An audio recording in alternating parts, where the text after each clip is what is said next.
Hello and welcome back students. मेरा नाम है आशुतोष और आप हैं अपने चैनल मैथमेटिक्स जोन पे। अब हम देखने वाले हैं क्वेश्चन नंबर 12। क्वेश्चन नंबर 12 में आपको एक्सप्लेन करता हूँ।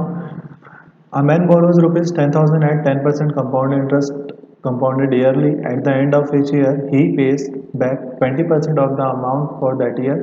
How much money is left unpaid just after the second year? Means क्या गिवन है यहाँ पर? हमारा रेट ऑफ इंटरेस्ट 10% था और ये हमारा प्रिंसिपल है ना। प्रिंसिपल की वैल्यू हमें क्या गिवन है? 10,000 रुपीज़ गिवन है। रेट ऑफ इंटरेस्ट है 10 और मनी जो बैक कर रहे हैं, है ना, पे बैक जो मनी है हमारा वो 20% है। 20% of the amount for that year. Amount for that year का मतलब क्या समझ में आ रहा है? जो एक साल का अमाउंट होगा या सेकेंड ईयर का जो अमाउंट होगा उसका 20%, ना कि बोरोड अमाउंट का 20%, क्योंकि लास्ट जो क्वेश्चन था उसमें बोरोड अमाउंट का 20% था। ये दोनों चीज, ये क्वेश्चन में बेसिक डिफरेंस है क्वेश्चन नंबर 11 और क्वेश्चन नंबर 12। चलिए अब हम शॉर्टकट मेथड स्टार्ट करते हैं। शॉर्टकट मेथड स्टार्ट करने से पहले मैं आपको बता दूं, शॉर्टकट मेथड आप एग्जाम में यूज नहीं करेंगे। सिर्फ और सिर्फ ये क्वेश्चन को जल्दी सॉल्व करने के लिए, अगर ऑब्जेक्टिव में अगर क्वेश्चन आ जाता है 1 मार्क के लिए, तब आप इस क्वेश्चन को, इस मेथड को यूज करेंगे। देखिए हमारे पास क्या गिवन था? 0 to 1, 1 to 2। प्रिंसिपल हमें गिवन था 10,000 रुपीज़। रेट ऑफ इंटरेस्ट है हमारा 10%, तो 10,000 का 10% आएगा 1,000 रुपीज़। ये होगा इंटरेस्ट। 1,000 रुपीज़ को जब मैं ऐड करूंगा तो मेरा अमाउंट बनेगा 11,000 रुपीज़। ये मेरा अमाउंट बन गया फर्स्ट ईयर के लिए। अब मैं कितना पे कर रहा हूँ? 20%। 20% मीन्स 10% होगा 1100, मैं पे कर रहा हूँ 2200 पे कर रहा हूँ। तो अब जो रिमेनिंग अमाउंट आएगा वो बचेगा मेरे पास 8 और ये हो गया 10, 8,800 रुपीज़। अब ये अमाउंट सेकेंड ईयर के लिए प्रिंसिपल फॉर्म करेगा। क्या फॉर्म करेगा? प्रिंसिपल। तो अब मेरे पास प्रिंसिपल की वैल्यू हो गई 8,800। रेट ऑफ इंटरेस्ट अगेन 10% था। इंटरेस्ट मिलेगा मुझे 10%, 880 रुपीज़, है ना। अब मेरा अमाउंट होगा, अमाउंट क्या होगा? 880 रुपीज़ को मैं इसमें ऐड करूंगा 9,680 रुपीज़। ये मेरा अमाउंट हो गया। बट मैं कितना पे करने वाला हूँ? 20% मैं पे करने वाला हूँ। तो 20% मैं जब पे करूंगा तो 20% ऑफ 9,680 बाय 100, 0 कैंसल, 8 टू ज़ा 16, 1 कैरी, 6 टू ज़ा 12 और 1 3, 1 18 और 1 19। अब ये अमाउंट मैं क्या करूँगा? माइनस कर दूंगा। तो ये मिलेगा 4 और ये हो जाएगा 7, 4 और ये हो जाएगा 1 कैरी होगा यहाँ पर। तो ये 16 में 7 और ये 8 और ये 7 रुपीज़। ये मेरा अमाउंट सेकेंड ईयर के लास्ट में मुझे रीपे करना था, सॉरी ये अमाउंट मुझे पे करना पड़ा था। ठीक है, तो ये था हमारा शॉर्टकट मेथड। अब हम देखने वाले हैं डिटेल मेथड। ओके, अगर आपको शॉर्टकट मेथड पसंद आया होगा तो प्लीज़ लाइक करें, कमेंट करें, शेयर करें और हाँ, सब्सक्राइब करना ना भूलें। देखिए अब हम देखने वाले हैं हमारा डिटेल मेथड।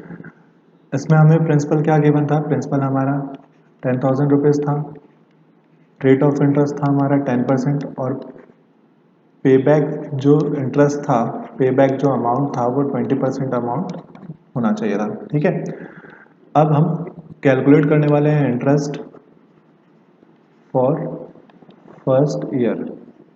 ये कैसे कैलकुलेट करेंगे? PRT by 100। प्रिंसिपल की वैल्यू थी हमारी 10,000 rupees, rate of interest 10, 1 by 100, 1,000 rupees हमारा आया इंटरेस्ट। अब हम कैलकुलेट करेंगे अमाउंट। अमाउंट कैसे कैलकुलेट करेंगे? Principal plus interest. प्रिंसिपल था हमारा 10,000 रुपीज़, इंटरेस्ट था हमारा 1,000 रुपीज़, तो अमाउंट हमारा आया 11,000 रुपीज़। ये अमाउंट था at the end of first year, at the end of first year. But आपको ये पता होना चाहिए end of the first year वो 20%। अब पैसे रिटर्न भी तो किया है, तो हम क्या करेंगे? 20 repay amount is equal to 20% of 1,000, है ना, 11,000। तो 20% ऑफ 11,000 हम सॉल्व कैसे करेंगे? ऑफ का मतलब है मल्टीप्लाई 11,000, 0 0 0 कैंसिल। ये मिला हमें 22,000 रुपीज़। इतना अमाउंट उसने क्या कर दिया? 11,000 में इतना अमाउंट उसने दे दिया। तो रिमेनिंग जो अमाउंट था remaining amount at the end of first year, ये क्या होगा 11,000 में हमने क्या सब्ट्रैक्ट किया 2,200 सब्ट्रैक्ट कर दिया, तो ये मिलेगा 8 और ये 10 8,000 रुपीज़। ओके, ये रिमेनिंग अमाउंट सेकेंड ईयर के लिए क्या फॉर्म करेगा, ये फॉर्म करेगा सेकेंड ईयर के लिए प्रिंसिपल। रेट ऑफ इंटरेस्ट हमारा फिर से 10% ही रहेगा। अब हम कैलकुलेट करने वाले हैं interest. Interest for second year, तो ये क्या मिलेगा PRT बाय 100। प्रिंसिपल की वैल्यू थी 8800, rate of interest 10 times 100,000 880 rupees हमारा इंटरेस्ट आया। अब अमाउंट क्या होने वाला है, amount at the end of second year क्या मिलेगा, प्रिंसिपल प्लस इंटरेस्ट। प्रिंसिपल की वैल्यू क्या थी, प्रिंसिपल की वैल्यू थी हमारी 8,800, इंटरेस्ट कितना था 880 रुपीज़। जब हम ऐड करेंगे तो ये मिलेगा 88696 रुपीज़। ओके, ये हमें मिला अमाउंट। अब हम कैलकुलेट करेंगे रीपे अमाउंट।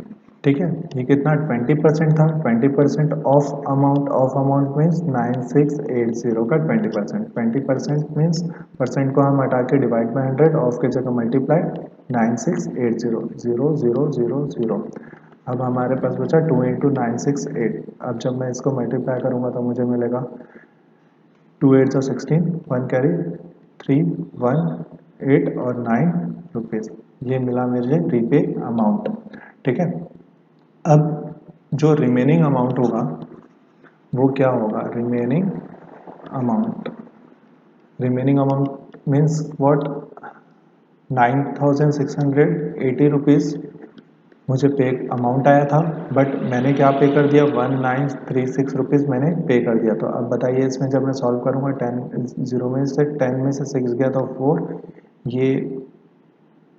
ये बचेगा 10, ये 7 हो जाएगा, ये 4 बचेगा और ये 16, ये 7 और ये 7 रुपीज़। ये मेरा सेकेंड ईयर के बाद का जो अमाउंट था। अब मुझे इतना अमाउंट बस पे करना है। ओके, तो ये था हमारा क्वेश्चन। अगर आपको क्वेश्चन समझ में आया, हमारी वीडियो अच्छी लगी, मेरी टीचिंग टेक्निक अच्छी लगी तो प्लीज़ लाइक करें, शेयर करें, कमेंट करें और हाँ सब्सक्राइब करना ना भूलें। Thank you so much.